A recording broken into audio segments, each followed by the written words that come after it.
Amén. Dios les bendiga, hermanos. Amén. ¿Cómo están? Bendecido, Amén. gloria al Un Señor. poquito de contratiempo, pero aquí estamos. Gloria a Dios.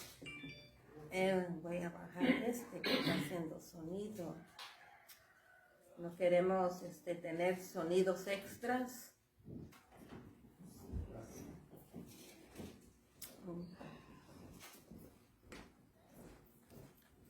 Aleluya.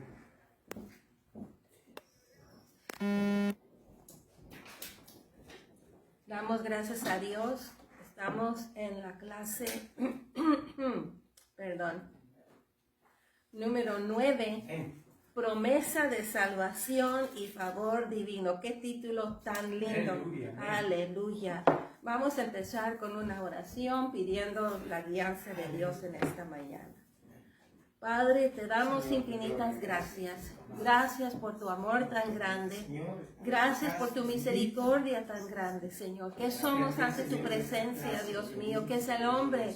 ¿Qué es la mujer ante ti? Pero tu amor es tan grande, Señor, que tú, no queriendo la muerte del pecador, siempre das la oportunidad que uno puede llegar a ti. Señor, te damos gracias por esta clase en esta mañana y suplicamos, Señor, tu divina presencia y tu divina iluminación. Todo lo pedimos en el nombre sagrado de nuestro Señor Jesucristo. Aleluya. Amén. Gloria a Dios. Entonces vamos ahora a leer el texto central o clave. Dice: he aquí que yo los reuniré de todas las tierras de las cuales los eché con mi furor y con mi enojo y indignación grande, y los haré volver a este lugar, y los haré habitar seguramente. Aleluya. La verdad central de esta clase es que Dios restaurará vidas que han sido destrozados por el pecado. Oh, gloria a su nombre. Amén.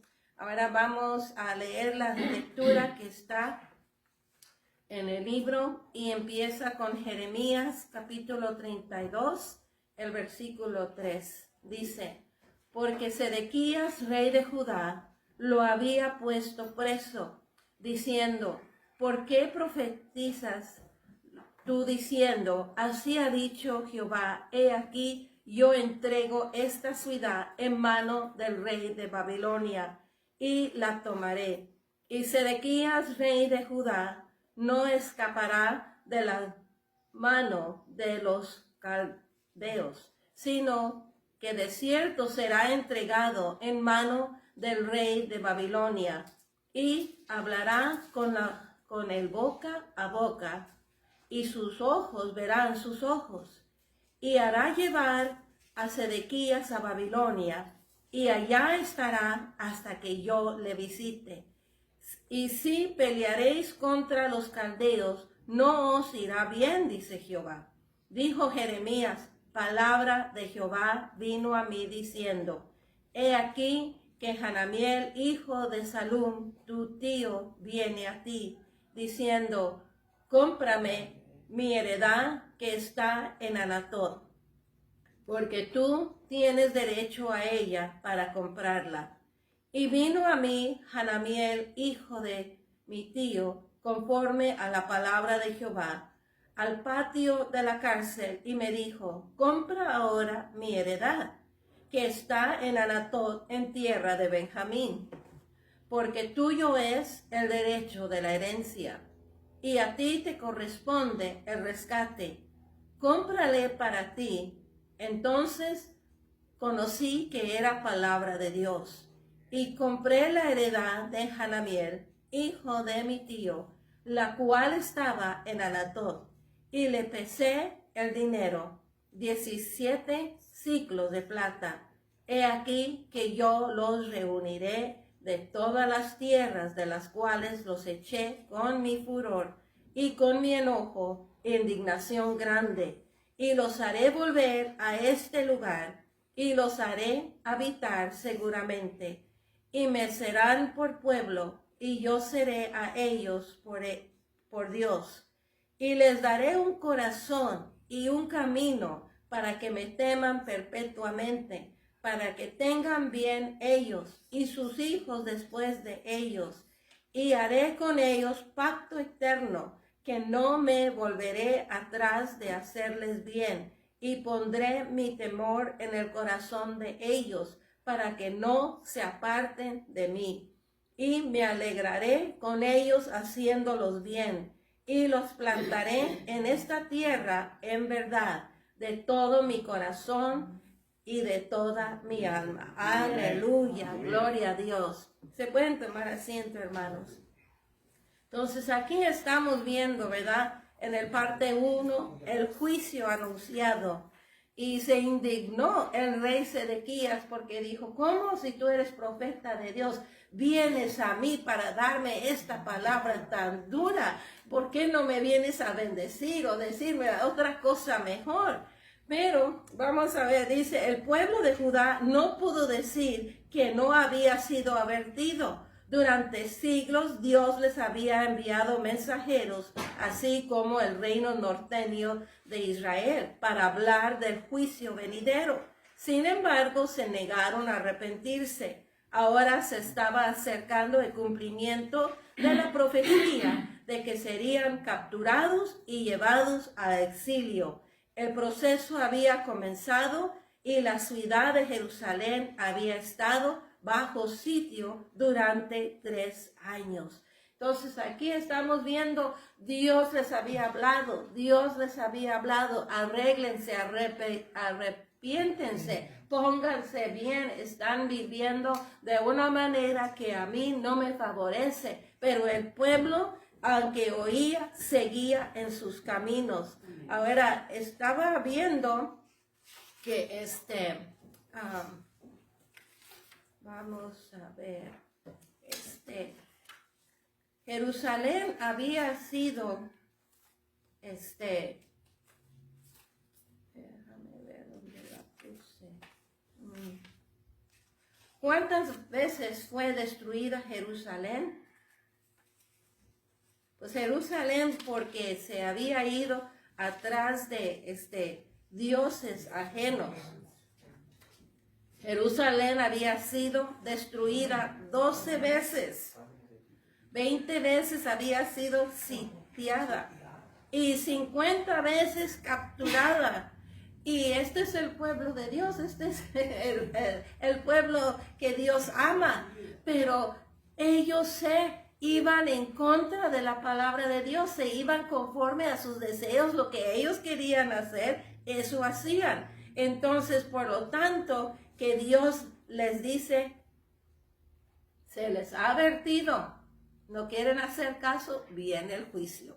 Amén. Entonces vamos a ver los acontecimientos de Jeremías en 32 sucedieron en el 10º año de Sedequías, rey de Judá, pocos meses antes de la caída de Jerusalén ante los babilónicos.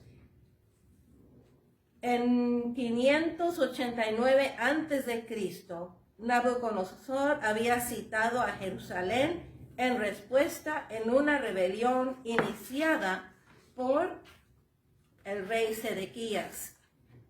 El asedio se prolongó durante casi 3 años, con un solo respiro cuando Nabucodonosor lo levantó para responder a los movimientos militares amenazantes de los egipcios que habían prometido apoyar militar a Sedequías. El nombramiento de Sedequías como rey y el encarcelamiento de Jeremías se describen más adelante en el libro. Jeremías, que vivía en Jerusalén en ese momento, aprovechó la tregua en la lucha para viajar a la ciudad natal de Anatot. Entonces, en ese espacio que se calmó, ahí va Anatot, y es Anatot en Benjamín, a unas 3 millas y 5 kilómetros de donde estaba. El propósito del viaje fue resolver un negocio familiar relacionado con la redención de bienes. Sin embargo, cuando salía de Jerusalén, el centinela arrestó a Jeremías, acusándolo de desertar al enemigo. Jeremías negó la acusación, pero fue en vano. Terminó detenido en el patio de la guardia del palacio. Entonces aquí miramos que Jeremías también está detenido. Hay un señor que vivió hace mucho tiempo, que muchos lo conocen o oyeron de él, Winston Churchill. Él dijo, una vez describió a un fanático como alguien que no puede cambiar de opinión y no cambiará de tema. Según esta definición, Jeremías seguramente fue un fanático a los ojos de sus oponentes.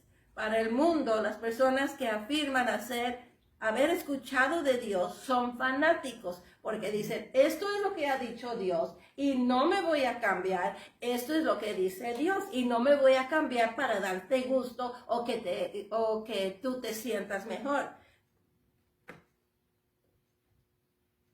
Para el mundo, las personas que afirman haber escuchado de Dios son fanáticos irracionales, nada más que alborotadores. Vamos a leer de nuevo el 3 a 5. Entonces, hermana, sí se la doy. Busca Jeremías 32, de 3 a 5. Hermana. ¿Yo? Sí. ¿O quién la tiene, hermano? Yo. Todos lo tenemos. Ok.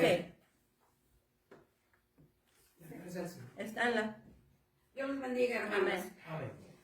Dice la palabra de Dios, así dice. Porque después porque de Sedequías, rey de Judá, lo había puesto preso diciendo, ¿por qué profetizas tú diciendo, así ha dicho Jehová? He aquí que yo entrego esta ciudad en manos del rey de Babilonia y la tomará. Y Sedequías, rey de Judá, no escapará de la mano de los caldeos, sino que de cierto será entregado en manos del rey de Babilonia, y hablará con él boca a boca, y sus ojos verán sus ojos. Y hará llevar a Sedequías a Babilonia, y allá estará hasta que yo le visite, y si pelearéis contra los caldeos, no os irá bien, dice Jehová. ¿Hasta el 5? Sí. Amén. Amén. Amén. Entonces aquí estamos viendo, ¿verdad? Que esta es la palabra que Dios le dio a Jeremías. Entonces, hay personas que predican la palabra y dicen, ay, está muy duro eso, mejor le voy a cambiar, mejor le voy a dar una tonadita suave. Acabo que Dios es amor y Dios perdona. Y es cierto, Dios es amor, Dios perdona, pero Dios no permite el pecado y Dios no aguanta el pecado. Entonces, aquí, por más que Sedequías, ¿verdad?, hubiera querido que Jeremías hubiera dado una palabra más suave, que no hubiera dicho que iba a ser capturado, era la palabra de Dios, era el resultado del pecado del pueblo. Entonces se tenía que cumplir. Ahora dice, las autoridades veían a Jeremías con sospecha por el mensaje de su predicación. Ahora tú eres contra de nosotros, tú eres de parte de los enemigos. Le había dicho a los líderes que no prevalecerían contra su enemigo. Y wow, qué tremendo, ¿por qué el profeta de Dios nos está diciendo eso? ¿Por qué no nos da palabra de ánimo? Pues todo este tiempo les estaba advirtiendo y hicieron caso omiso, ¿verdad? Entonces, profetizó que Dios entregaría la ciudad al enemigo y que Sedequías sería capturado y llevado a Babilonia. Jeremías, eso la leímos. Anteriormente, Jeremías incluso había declarado que el Señor entregaría al rey de Judá, que era Joaquín en ese momento. y que lo iba a entregar a Nabucodonosor. Él era el rey de Babilonia. Y gran historia de Nabucodonosor, que tenía Babilonia, era un lugar hermoso, bellísimo, pero él se daba la gloria de todo lo que había, de cómo estaba Babilonia, en vez de darle gracias a Dios. Así lo anunció: vivo yo, dice Jehová, que si Cononías, hijo de Josim, rey de Judá, fuera anillo en mi mano derecha, aún de ahí te arrancaría. Entonces, ahí está diciendo, no importa lo que tú piensas, porque el anillo de uno, pues es algo que uno aprecia, es algo que uno, pero dice, no importa que sea si fuera el anillo, yo lo voy a arrancar. Tal predicación no tuvo buena recepción, pues no, nadie quiere oír una palabra dura. Entonces, para los contemporáneos de Jeremías, sus palabras sonaban traidoras. ¿Qué tipo de patriota anuncia derrota cuando el enemigo está a la puerta? Los líderes creían que tal predicación podía debilitar la determinación del pueblo para resistir al invasor, mucho más fuerte y mejor equipado. El rey Sedequías exasperado se quejó al profeta, o sea, ay, ¿por qué? ¿Por qué? Preguntándole por qué seguía profetizando así. Sedequías quería que él cambiara su mensaje para apoyar el esfuerzo de la guerra, porque Sedequías quería que él porque ser un fanático tan irracional, ¿por qué decir Dios los va a castigar, Dios no va a estar con ustedes? Y decía, cambia tu mensaje, cambia tu mensaje. Y yo creo ahorita podemos estar mirando, hay muchos que oyen que se predica del amor de Dios y dicen, Dios es tan bueno, tan amoroso. Y cuando oyen que uno dice, la paga del pecado es muerte, y dicen, ¡ay, qué es eso! Que Dios no es amor, pero la palabra nos dice que la paga del pecado es muerte, mas la dádiva de Dios es vida eterna en Cristo Jesús nuestro. ¿Qué quiere decir? Que hay consecuencias. Si yo quiero vivir en el pecado, voy a recibir la muerte. No es porque Dios me quiere mandar a la muerte. Y yo oía a una persona que decía, sí, Dios los manda a la muerte. Pues yo creo que son las consecuencias. No es que Dios manda a la gente a la muerte. Está una ley. Si yo quiero decir que voy a vivir la manera que yo quiero y no voy a respetar las leyes, ¿dónde me voy a encontrar? En la cárcel. Y posiblemente si yo digo, yo tengo mi carro y yo hago lo que hago y no voy a respetar las luces ni nada, me pongo al peligro de que si yo no quiero pararme en la luz roja, posiblemente cuando yo cruzo, yo mato a alguien o alguien me mata a mí cuando paso con su carro. Y eso no es porque sea que uno sea malo, es por el descuido de uno y la desobediencia de uno. Y si uno no se mata, pero mata a otro, ¿qué pasa? Vas a estar encarcelado. Son las consecuencias del pecado.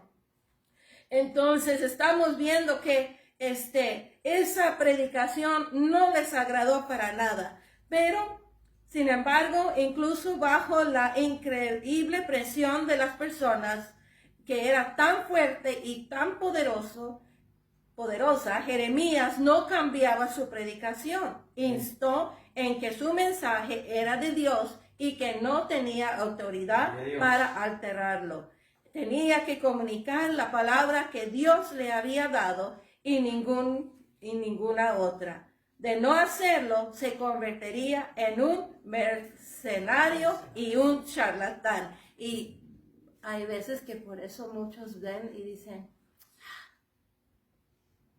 esos cristianos no cumplen, ¿verdad? Y entonces, aquí estamos viendo que Jeremías no se iba a doblar por la presión de la gente. Él tenía palabra de Dios y lo iba a dar como Dios lo había dicho.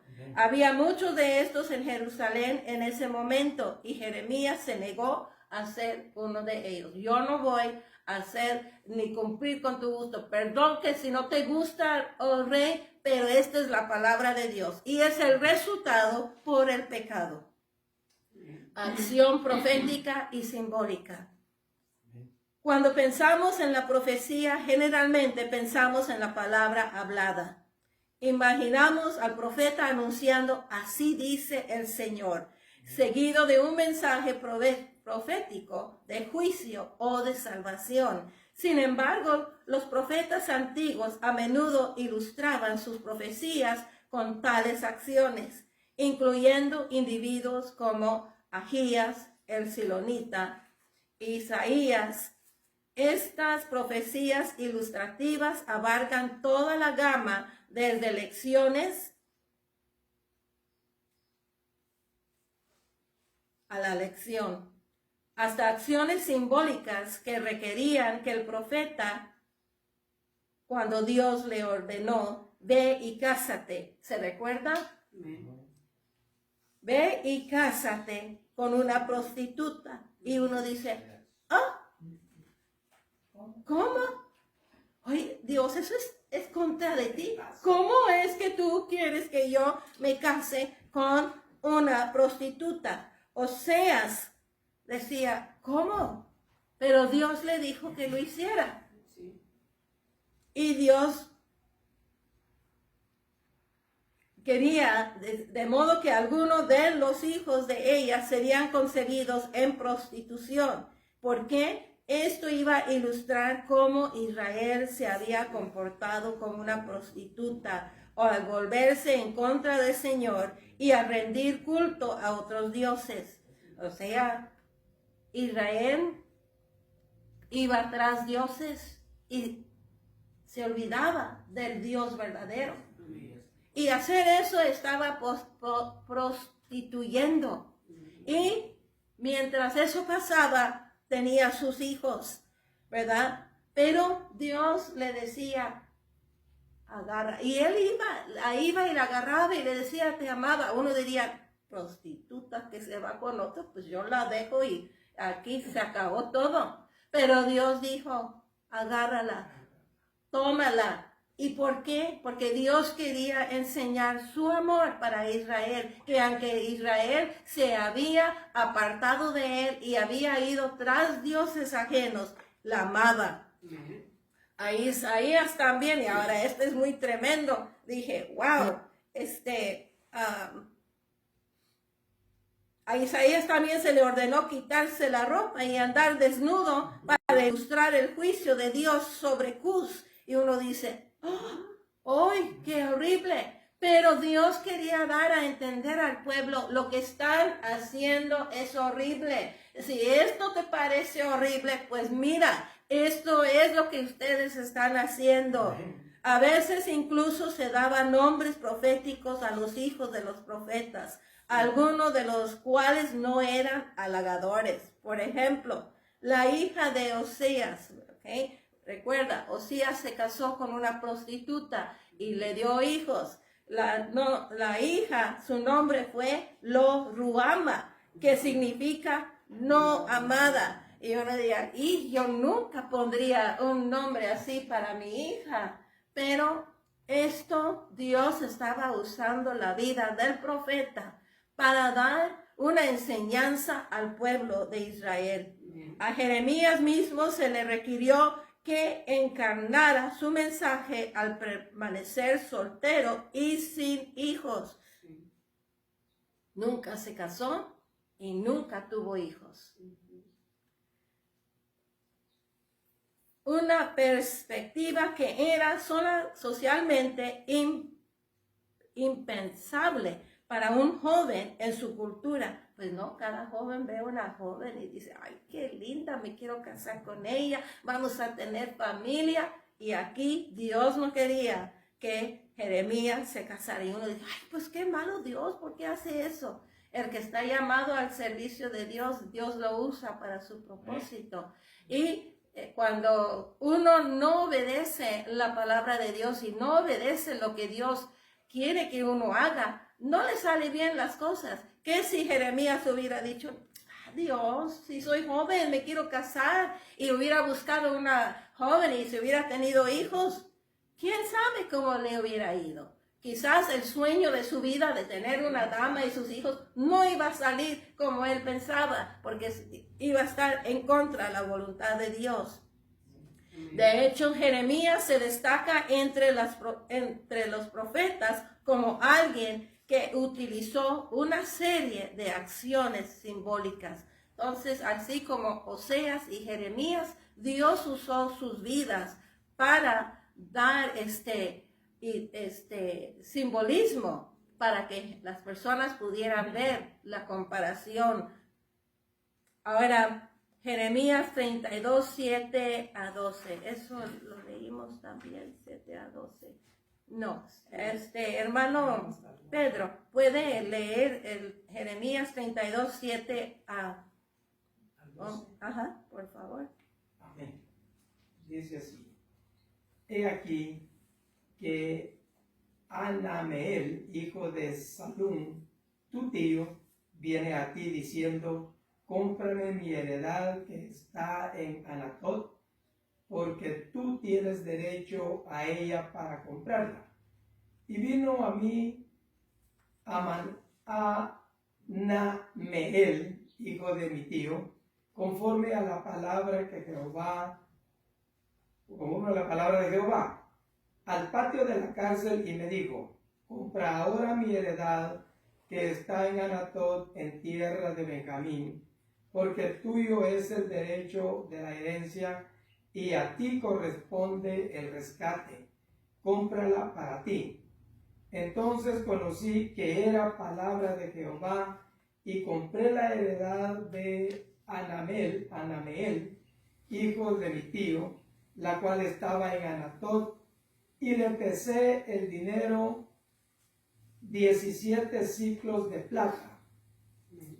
Amén. Y escribí la carta y la sellé y la hice certificar con testigos y pesé el dinero en balanza.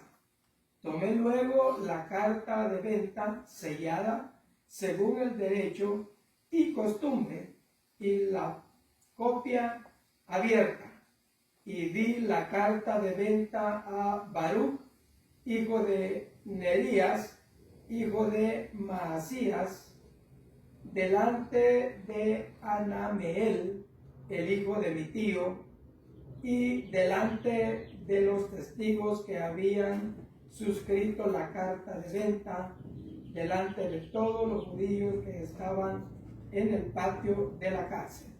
Amén. Amén. Entonces aquí estamos viendo que por razón de familia y herencias tenía que Jeremías llegar para redimir esta herencia, esta tierra, ¿verdad? Entonces aquí en estos días casi no se ve eso, pero sí recuerdo que a mi hijo se le dio un carro y entonces dijeron, primero hay que ver de los que están antes para ver si la quieren reclamar. Y dije, oh, wow. Entonces sí se hace, pero no todos lo ejercitan, sí. Entonces aquí estamos viendo que esta tierra la persona lo iba a perder porque no podía. Entonces aquí viene Jeremías para preservar, ¿verdad?, la integridad financiera de la familia, manteniendo el patrimonio de todos dentro del núcleo familiar, que no la perdieran. Esto pertenece a la familia y que se quede en la familia. Entonces, otro caso que miramos así fue cuando Noemí salió, ¿verdad?, con su esposo, y que había hambre, y porque había hambre se habían ido, ¿verdad?, salieron. Y luego murió el esposo de Noemí, murieron los esposos de las hijas. Y entonces, Los hijos murieron. ¿qué dije? Las hijas. Los esposos de las hijas. Sí, ¿lo dije al revés? Ay, perdón. En mi mente lo estaba pensando, pero lo dije mal. Ok. Entonces, aquí miramos que se tenía que redimir esa... aquí estamos viendo la heredad, ¿verdad? Entonces, ¿qué es lo que tuvo que hacer Boaz? Se quería casar con Ruth, ¿verdad? Y entonces, dice, pero hay otra persona que está antes de ti. Pero esa persona ya estaba casado. Entonces dice, no, y cómo sean, le pasaban el zapato. Esa era la palabra, de pasar el zapato. Y entonces miramos que Boaz fue el que se casó con Ruth, ¿verdad? Vamos a ver, dice, por el caso de Jeremías tenía una importancia aún mayor. Era una transacción profética que muestra cómo Dios mismo cumpliría el papel de redentor de Israel. Dios no permitiría que su pueblo se alejara de él de manera permanente, sino que los redimiría en el exilio, restaurando a la tierra y a la comunión con él. O sea, era como una lección, esto fue lo que tú hiciste y esta es la consecuencia, pero yo los amo, yo los voy a redimir. Y hay unos que pueden decir, oye, pero qué malo es eso, ¿qué es eso? Así es Dios. Dios no juega con uno. Dios es misericordioso, Dios tiene amor, pero cuando el muchacho a veces desobedece, uno le tiene que llamar la atención. Y hay veces que el muchacho tiene que pasar una consecuencia y esto es lo que pasó. Pero Dios dijo que no los iba a olvidar para siempre, que los iba a redimir. Vamos a la parte 3, la seguridad de la salvación y el favor divino. Vamos a, hermano Rodas, leer por favor 32, el 36 al 41.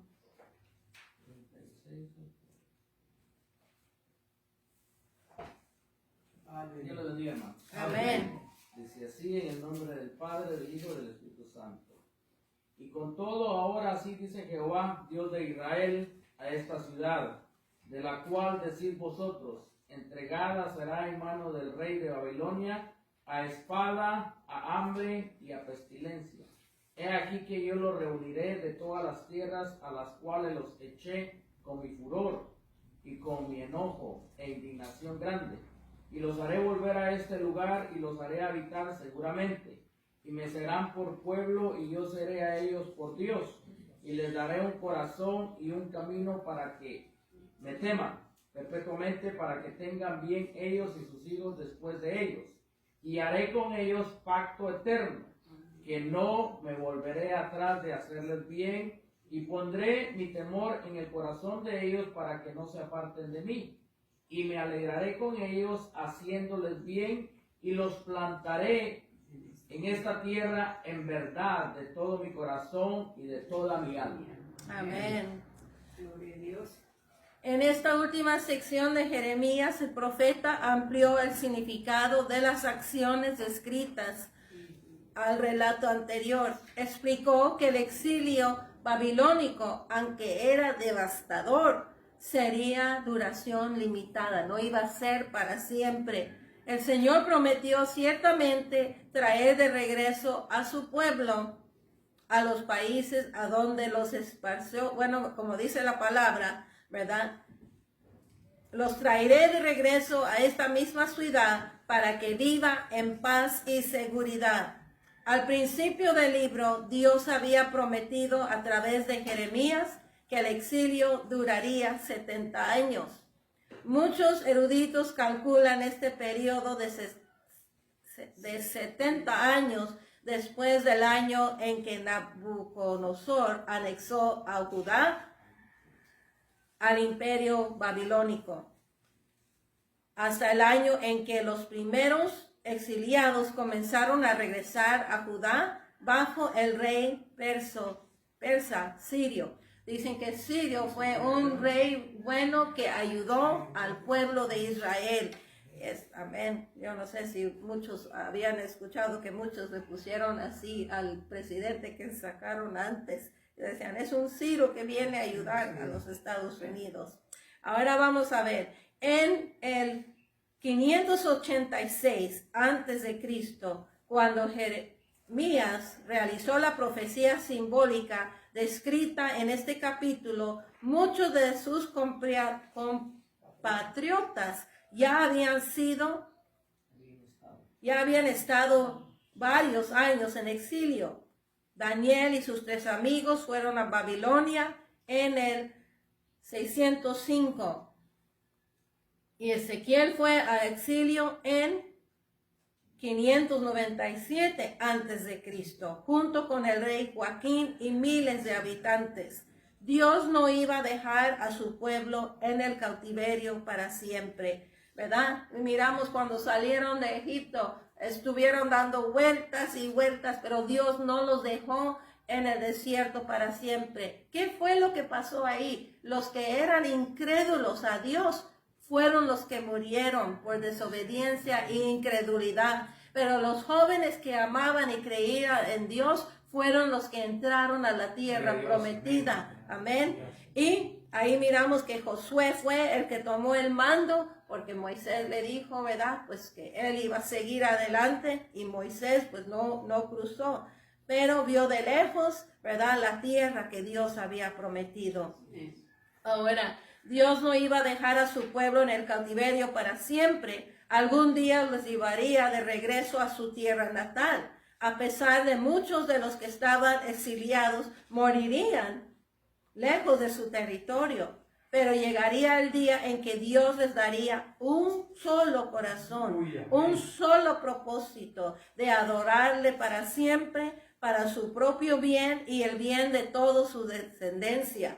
Dios los había escogido para adorarlo.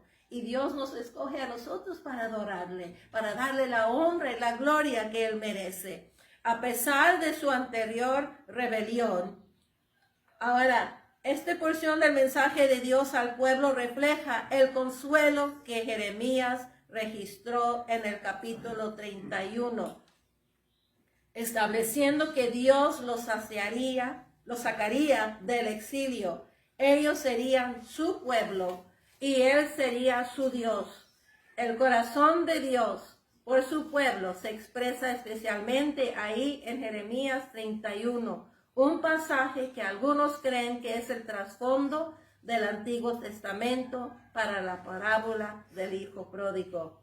¿Verdad? Que el hijo pródigo es el hijo que dijo, yo quiero vivir mi vida como yo quiero, dame mi herencia, Padre, aunque no le correspondía en ese momento, y se fue, pero regresó, ¿verdad? Y miramos que así es el creyente que conoce las cosas de Dios y no la aprecia y se va, pero regresa reconociendo que solamente en Dios. Aquí el pueblo de Israel iba a reconocer que Dios es un Dios amoroso, que Dios iba a perdonar. Pero vamos a ver, en el versículo 20 leemos, no es aún Israel mi hijo querido, dice el Señor. A menudo tengo que castigarlo, pero aún así lo amo. Por eso mi corazón lo anhela y ciertamente le tendré misericordia. Este es el corazón de Dios para todos sus hijos errantes. No se complace en su sufrimiento, sino que anhela su regreso a la seguridad de su gracia. Su castigo es redentor y restaurador, no vengativo ni cruel. O sea, Dios no es un Dios que, como dice, no es vengativo ni cruel, aunque uno dice, en otra palabra, dice, mía es la venganza. O sea, nosotros no somos los que tratamos de arreglar los asuntos, tenemos que dejar los asuntos a las manos de Dios y Dios peleará por nosotros. Pero aquí, Él es un Dios que su castigo es redentor y restaurador.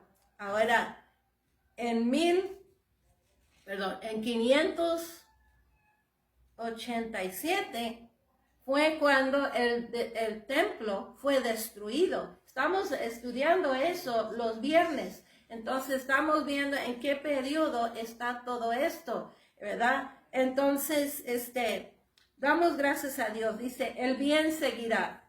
Los últimos 3 versículos de Jeremías 32 hace eco del símbolo que Dios le había ordenado usar a Jeremías, la compra de un terreno. Dios prometió que la tierra se volvería a comprar y vender y se reanudaría los asuntos comerciales normales. Habló de Jerusalén y la tierra a su alrededor, e incluso de las regiones desérticas del sur conocidas como Negué. La palabra hebrea para el sur no importa, como Negué, la palabra hebrea para el sur. No importa cuán desanimados se sentirían durante el tiempo del exilio, todavía tenían la promesa de Dios. Se imagina Daniel y sus amigos estando, ¿verdad?, en el exilio. Pero cómo Dios usó a estos jóvenes, cómo levantó Dios a Daniel, porque Dios nunca dijo, voy a negar de adorar a mi Dios, voy a adorar a mi Dios y voy a seguir adelante. Y en la mañana, en la tarde y la noche abría su ventana y adoraba a Dios. Y hay otros que se enojan. No, esto pasó y Dios permitió esto, y se enojan y se caprichan. Tenemos que revisar nuestra vida. ¿Qué es lo que estamos haciendo? Dios a veces deja las cosas pasar para llamarnos la atención. ¿Cuántos dicen amén? Para terminar, ¿qué nos dice Dios? El pueblo de Dios está llamado a vivir con esperanza, aun cuando nos apartamos de la voluntad de Dios y nos encontramos viviendo circunstancias catastróficas. Dios todavía tiene un plan de restauración. Él desea apasionadamente nuestro regreso y espera para ser misericordioso con nosotros. A veces hay que soportar una temporada de dolor antes de que pueda ocurrir la reconciliación. Pero el plan de Dios, el dolor puede ser redentor. No permita que las dificultades o los sufrimientos que lo apartan del único que puede sanarlo. Con el tiempo verá su poder salvador obrando en su vida. Entonces, cuando miramos que las cosas no suceden bien, levantemos nuestra vista al Señor. Oremos así como Daniel oraba, ¿verdad? Orad, Señor, tú sabes por qué esto sucede, pero tú eres Dios y yo reconozco que tú eres el poderoso y por tanto yo oro a ti en la mañana, oro a ti a mediodía y en la noche y te doy a ti la honra y la gloria. Y siempre confío en ti, porque Dios tiene su poder salvador. Amén. Las lecturas bíblicas, promesa de la descendencia. Génesis 22, 15 al 18. Promesa del reino eterno. Segunda de Samuel 7, 8 a 17. Promesa del pago de la salvación, Isaías 53, 4 a 12. El Hijo prometido, Gálatas capítulo 3, 15 al 22. El Rey eterno, Hebreos 1, 5 a 13. Y pago hecho por la salvación, Primera de Pedro 1, 18 al 21. Estas son las lecturas bíblicas diarias. Amén. Para la semana. Padre, te damos infinitas gracias. En esta mañana miramos, Señor, cómo tú hablaste, Señor, a través de Jeremías. Y hablaste, Señor, a través de los otros profetas, que el pueblo se arreglara, que se pusiera bien si no venía juicio. En estos días, Señor, tú sigues hablando a cada uno de nosotros. Damos gracias por la misericordia de que Cristo vino al mundo para salvarnos de nuestros pecados. Pero hay quienes, Señor, todavía están renuentes, que están desobedientes, Señor, y no están cumpliendo, Señor, tu voluntad, no están viviendo como dice tu palabra. Padre, lo único que podemos pedir es misericordia, así como tú dices, tu enojo no tú no será para siempre y tu amor es para dar salvación. Suplicamos por estas personas porque sabemos, Señor, hay una sentencia, porque la paga del pecado es muerte, mas la dádiva de Dios es vida eterna en Cristo Jesús nuestro. Queremos tener la vida en nuestro Señor, pero tú declaras, Padre, que debemos de vivir vidas que te dé honra y te dé gloria y que vivamos para ti. Te damos gracias, Señor, en esta mañana. Bendice a cada uno de nosotros, te lo suplicamos. Amén. Dios les bendiga, hermanos. Amén. Gloria a Dios.